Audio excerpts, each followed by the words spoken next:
இன்று நான் உங்களிடம் சொல்லப் போகும் கதை அமெரிக்க வரலாற்றில் நடந்த மிக அதிர்ச்சியான வங்கி கொள்ளைகளில் ஒன்று. இந்த சம்பவத்தை முதலில் கேட்ட பலர் ஒரே ஒரு கேள்வி கேட்டார்கள். இது உண்மையிலேயே நடந்ததா? ஏனெனில் இந்த கொள்ளையை செய்தவன் பெரிய கிரைமினல் இல்லை, ஒரு சாதாரண பார்பர் தான்.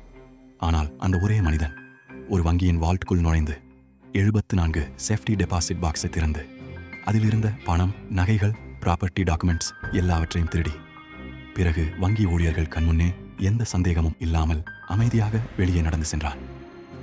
இந்த கொள்ளையின் திட்டமிடலும் அதை செயல்படுத்திய விதமும் மிகவும் துல்லியமாக இருந்ததால் பின்னர் அமெரிக்கா முழுவதும் இது இப்போதும் பெர்ஃபெக்ட் ராபரி என்று அழைக்கப்பட்டது.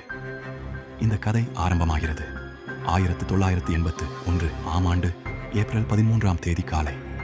சிகாகோ நகரத்திற்கு அருகிலுள்ள பாரிங்டன் என்ற அமைதியான நகரத்தில் இருக்கும் ஃபர்ஸ்ட் நேஷனல் பேங்கில். அந்த நாள் எல்லாமே வழக்கம் போலத்தான் இருந்தது. வங்கி திறக்கப்பட்டது. வால்ட் அட்டெண்டன்ட் வால்ட்டுக்குள் சென்று அதை திறந்தார். பேங்க் எம்ப்ளாயிஸ் தங்கள் ரூட்டீன் வேலைகளில் பிஸியாக இருந்தனர். அந்த நேரத்தில் ஒரு பெண் கஸ்டமர் வங்கிக்குள் வந்தார். அவர் தனது சேஃப்டி டெபாசிட் பாக்ஸை திறந்து சில மதிப்புள்ள பொருட்களை வைக்க வேண்டும் என்று கூறினார். வால்ட் அட்டெண்டன்ட் அவரை வால்ட்டுக்குள் அழைத்துச் சென்றார். அங்கு வழக்கம் போல கஸ்டமர் கீ மற்றும் பேங்க் கீ இரண்டையும் லாகில் சேர்த்து பாக்ஸை திறக்க முயன்றார். ஆனால் கீ திரும்பியவுடனே ஒரு விசித்திரமான விஷயம் நடந்தது.